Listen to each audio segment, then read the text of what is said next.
Ինչ է մաքսային ծառայությունը։ Երևի մարդու համար դա ճակատագիր է։ Մի ամբողջ կյանք է, անցած կյանքի պատմություն։ Մաքսային ծառայությունը իմ համար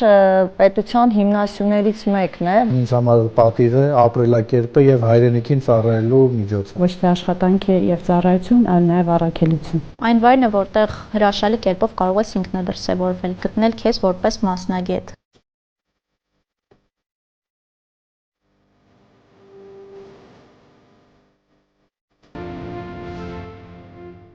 Աշխատանք է, որը զերծ է նույնականությունից, հետաքրքիր ու բազմաբովանդակ։ Մաքսային ծառայությունը ինձ համար միշտ եղել է պետության տնտեսական զարգացման սկիզբը։ Շատ բարդ պատասխանատու աշխատանք է։ Մաքսային ծառայությունը առաջին հերթին թիմային աշխատանք է։ Ամենափոքր մասնիկի աշխատանքից կախված է ամբողջ համակարգի ճիշտ աշխատանքը։ Ամենաառաջինը հայրենիքին եւ երկրին ծառայելու միջոց է։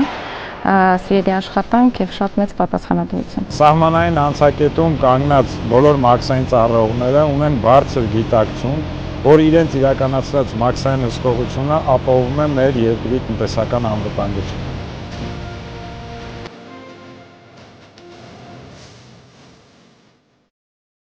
Այս տարիների ընթացքում յուրաքանչյուր աշխատակից քարը քարի վրա դնելով ստեղծել է մի ամուր համակարգ, մի ամուր տուն, որը գործում է մինչև հիմա։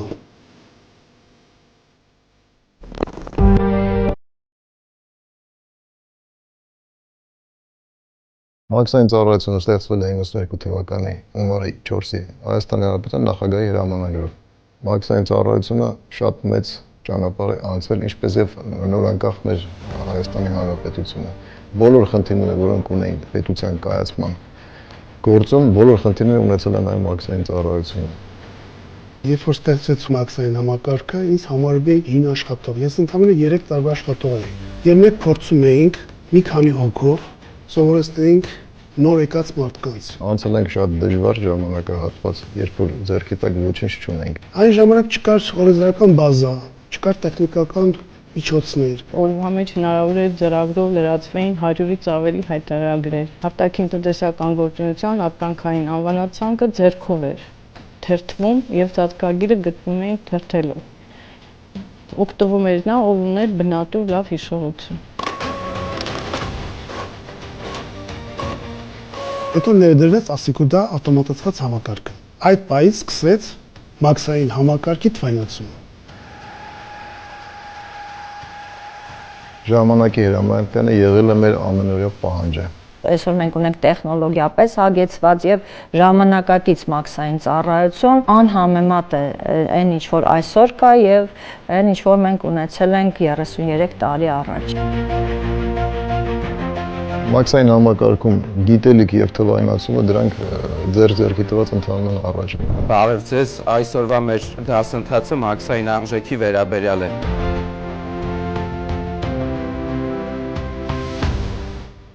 Մաքսային մարմնի բարեփոխումներին զուգահեռ 2022 թվականին ներդրվեց ընդունելության նոր համակարգը։ Նպատակ էր հետապնդում պատրաստել աշխատակիցներ, որոնք հենց աշխատանքի անցնելու առաջին իսկ օրվանից ծանոթ կլինեին համակարգում կատարվող պրոցեսներին եւ կկարողանային կատարել իրենց պաշտոնական պարտականությունները։ Սկզբում դա իմ համար ուղղակի նոր փորձի ձեռքբերում էր, սակայն հետագայում, երբ որ մասնակցեցի դասընթացներին, ինտերակտիվ դասախոսություններին, հետաքրքիր պրակտիկաներին ու գործնական դասընթացներին, այդ ամեն ինչ իմ մոտ մեծ հետաքրքրություն արթնացրեց դեպի մաքսային ծառայությունը։ Մի որոշ ժամանակ հետո ավագ սերունդը վստահաբար կարող է հանձնել էստաֆետը նոր սերունդին։ Ցանկացած մաքսային ծառայող ամեն օր պարտավոր է կարդալ եւ սովորել։ Ամեն օր պետք է յուրացնել օրվա պահանջը։ Քանի տարի էլ աշխատես, միևնույն է, մաքսային ծառայության գործի հետ կապված միշտ ինչ-որ սովորելու բան ես ունենալու։ Մաքսային ծառայողը պետք է սիրի իր աշխատանքը եւ նվիրվի նրան։ Մաքսային ծառայությունում պետք է ծառայության անցնեն պետականամետ մտածողություն ունեցող մարդիկ։ Կարողանա պետական եւ հանրային շահը վերտասել անձնականից եւ առհասարակ ամեն ինչից։ Մաքսային ծառայողը առաջին հերթին պետք է ունենա բարձր պատասխանատվության զգացում, լինի ստրեսակայում։ Ամենակարևոր հատկանիշը գիտակցումն է, թե ինչ գործ ենք անում։ Իրոք պետական մտածելակերպ պետք է ունենա։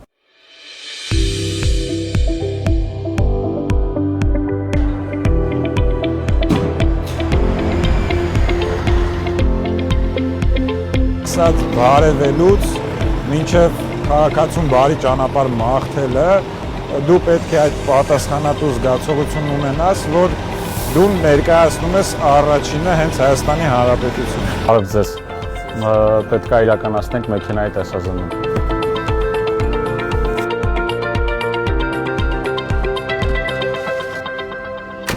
Սահմանային անցման կետերում մաքսային հսկողությունը իրականացվում է բեռնատար տրանսպորտային միջոցի կշռման կայան մոտենալու պահից սկսած մաքսային ծառայողի տեսազնումն է իրականացնում, այդ պահից սկսած տվյալ բեռնատարը մաքսային հսկողության ներքո է գտնվում։ Որ բեռը արդեն գալիս է հասնում է սահման եւ պետք է արդեն իրականացվի իր մաքսային ձևակերպումները, առաջին իսկ վայրկյաններից ռիսկերի կառավարման համակարգը աշխատում է տվյալ փուլից մինչև բեռի բաստորման փուլը։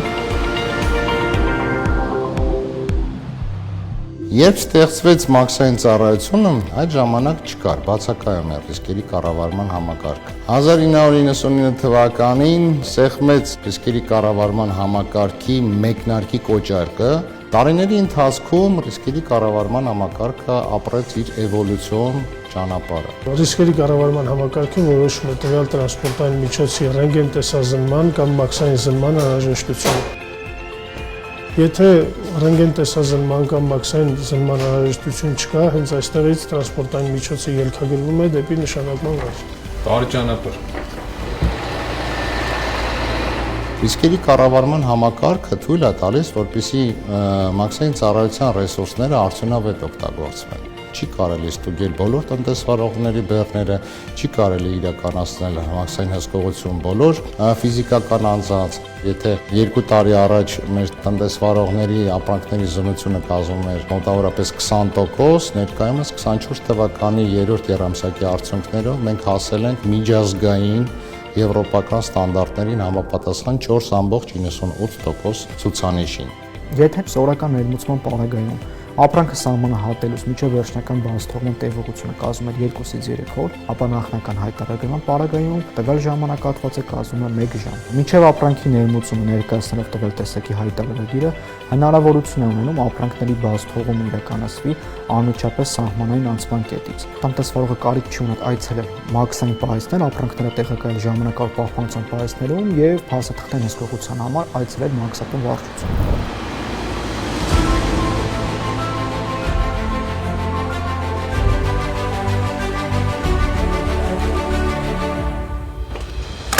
Այժմ երբ որ մեքենան հասել է մաքսային հսկողության գոտի նշանակման վայր, իրականացնում ենք մի քանի տեսակի հսկողություն։ Այն է, ստուգում ենք մեքենայի պետհամարանիշները, ստուգում ենք բեռնարկղի համարը, ստուգում ենք մաքսային ապահովման միջոց հանդիսացող կապարակնիքը, համեմատում ենք սահմանային կետում եւ նշանակման մաքսային կետում գրանցված կշռման թվերը։ Այդ ամեն ինչը ստուգելուց եւ պահանջման հայտարարագրի ավարտը տալուց հետո մաքսային բրոկերը կամ բեռը տիրապետող այլանց կարող է մոտենալ եւ վերցնել փաստաթղթերը հետագա էլեկտրոնային ձևակերպումներն իրականացնելու համար։ Մաքսային համակարգում շարունակաբար իրականացվում են բարեփոխումները կապված մաքսային ձևակերպումների ժամանակի կրճատման, տնտեսվարող մաքսային շփումը նվազեցնելու եւ ամբողջ գործընթացը էլեկտրոնային հարթակ տեղափոխելու ուղղությամբ։ Անհրաժեշտություն չկա ֆիզիկապես ներկայանալ մաքսային ծառայություն, մաքսային սպասարկման կենտրոններ գործընթացներ իրականացնելու համար։ Օրինակ, եթե ռիսկերի կառավարման համակարգի կողմից ինքնաշխատ եղանակով տվյալ մաքսային գործառույթ ընտրվում է կանաչ ուղի մաքսային հսկողության ընթացակարգը, տնտեսվարողը սպասարկման սրա այցելելու անհրաժեշտություն չունի, կարող է էլեկտրոնային համակարգի միջոցով կատարել բոլոր առաջադրված մաքսային վճարները եւ գնալ ժամանակավոր պահպանման պահեստ ապրանքները տնօրինելու։ Իսկ այն դեպքում, երբ ռիսկերի կառավարման համակարգը ընտրում է դեղին կամ կարմիր ուղի, ներդրվել է մեյլինգ համակարգը, ինչը բոլոր արտահանումները, թե երրորդ երկրներ, թե ԵԱՏՄ անդամ երկրներ իրականացնում է հեռավար եղանակով։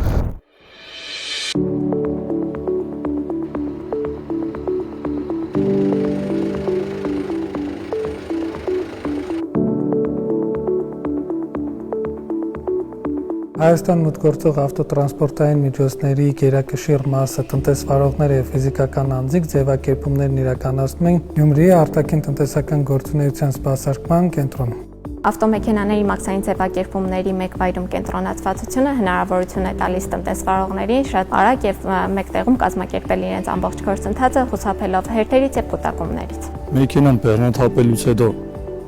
նկարահանվում է 4 կողմերից, նույնականացվում է մեքենայի նույնականացման համարը ուղեկցող փաստաթղթերի հետ, այնուհետև փոխանցվում է փաստաթղթերը փոխադրող կազմակերպության ներկայացուցիչին, որը հետագայում շարունակում է արդեն ձևակերպման գործողությունները ձևակերպման բաժնում։ Զննումը ավարտում ենք այստեղ։ Օրական միջինում սպասարկվում է 150-ից 200 մեքենա։ Յուրաքանչյուր գործարք, որը գրանցվում է մաքսային մարմնում Հայաստանի Հանրապետության յուրաքանչյուր ապրանքային հայտարարագիր,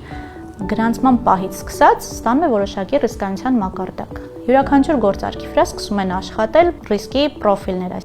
Տնտեսվարողը հայտնվում է հետբաստման հսկողության տիրույթում բացառապես այն դեպքում, երբ նրան թիրախավորվում է ռիսկերի կառավարման համակարգը։ Հետբաստումային հսկողությունը մաքսային հսկողության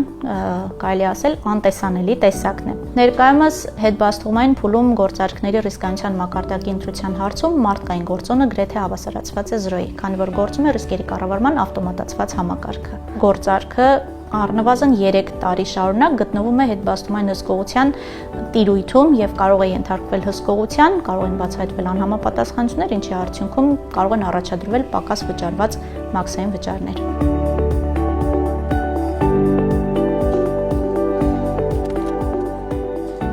Բեռների սահմանը հատելուց հետո ներմուծման դեպքում եւ արտահանման դեպքում անմիջապես սկսում է վիճակագրությունը։ Առանց վիճակագրություն որոշում կայացնել հնարավոր չի։ Մաքսային ծառայության ստեղծման հենց առաջին օրվանից անհրաժեշտություն առաջացավ վարել մաքսային վիճակագրություն։ Թվայնացվեց նաև մաքսային վիճակագրությունը։ Այլևս ձեռքով չենք մուտքագրում վիճակագրական տվյալները, ստեղծվեց նաև վիճակագրության մեթոդաբանությունը, ստեղծվեց համադրությունների մեթոդաբանությունը, մեր վիճակագրական տվյալները համադրելի դարձան մեր գործընկեր երկրների վիճակագրությունների հետ։ Այժմ մաքսային վիճակագրության վարման մեթոդաբանության մեջ կատարում ենք համապատասխան փոփոխությունները, որպեսզի էլեկտրոնային առևտրով ձեռք բերված ապրանքները կամ վաճառված ապրանքները ընդգրկենք արտաքին առևտրի մաքսային վիճակագրության մեջ։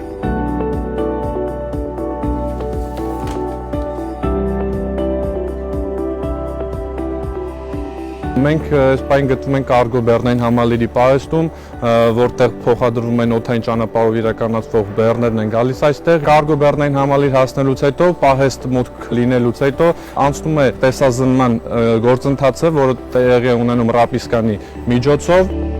Այն բեռներն են զնվում, որոնք ավելի կասկածելի են, գնի վերանայման հետ կապված խնդիրներ կան կամ քանակային ապրանքներ են, որոնք պետք է հայտարարագրվեն։ Այս պահին զննում ենք այս բեռը, գնի հետ կապված վերանայում ենք անում։ Բեռի զննությունը պարտադիր կատարվում է փոխադրողի ներկայացուցիչի ներկայությամբ եւ իրենք են բացում։ Հայտարարագրման ենթակա ապրանք չկա, բեռը կարող ենք բաց թողնել։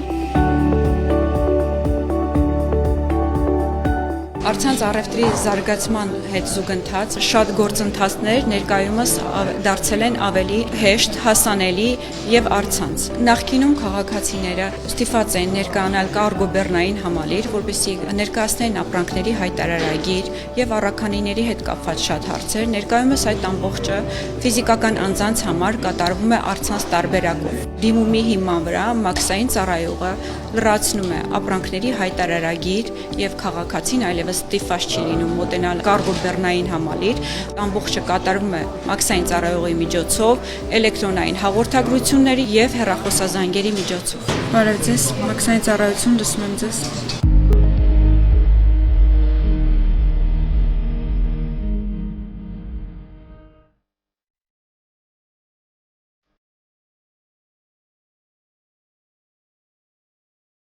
Բարև ձեզ, բարի գալուստ Հայաստան։ Օդային ճանապարհով Հայաստան մուտք գործող ուղևորները իրենց հետ կարող են ունենալ մինչև 50 կիլոգրամ եւ 10,000 եվրոն չգերազանցող անձնական օգտագործման ապրանքներ, որոնք ենթակա չեն հայտարարագրման։ Եթե 50 կիլոգրամ կամ 10,000 եվրոն գերազանցում է իրենց մոտի ապրանքները, ուղևորները պարտավոր են ընտրել կարմիր ուղի ընթացակարգը եւ հայտարարեն դրան։ Կարմիր ուղի պետք է ընտրեն ուղևորները այն դեպքում, եթե իրենց մոտ արկա են ապրանքներ, որոնց նկատմամբ գործում են արգելքներ եւ սահմանափակումներ, դրանց մեջ են մտնում դրամական միջոցները, ոսկյա զարդերը, թանկարժեք մետաղները, թանկարժեք քարերը, դեղամիջոցները եւ այլ նմանատիպ ապրանքներ։ Լինում են դեպքեր, երբ ռիսկերի համակարգը թիրախավորում է ռիսկային ուղևորների,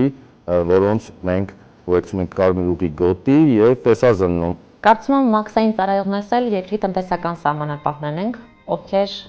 կանխում են երկրի բնակչության առողջության եւ անվտանգության սպառնացող ապրանքների ներմուծումը Հայաստանի Հանրապետություն։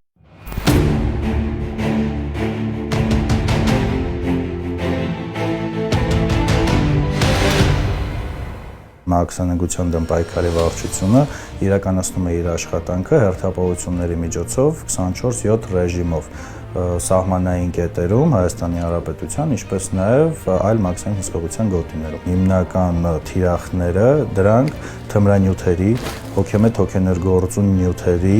զենք զինամթերքի մաքսանենգության հայտնաբերումն է։ Դեպքեր է լինում, որ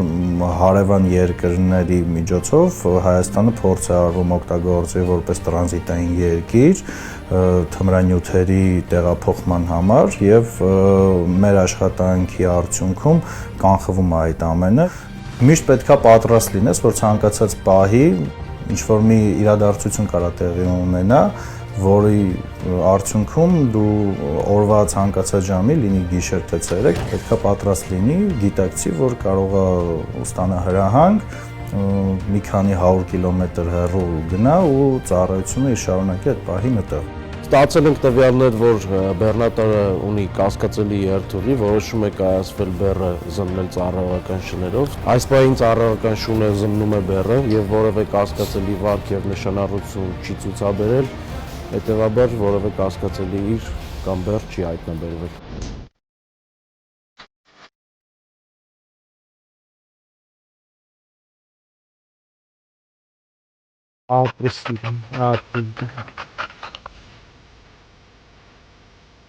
Աշխարհում դեռևս չի ստեղծվել այնպիսի տեխնիկա, որը կնմանեցվի եւ փոփոխարինի շանհոտային համակարգին։ Ի համեմատության մարդու հոտային ընկալման համակարգի հետ այն մոտ 1500 անգամ ուժեղ է։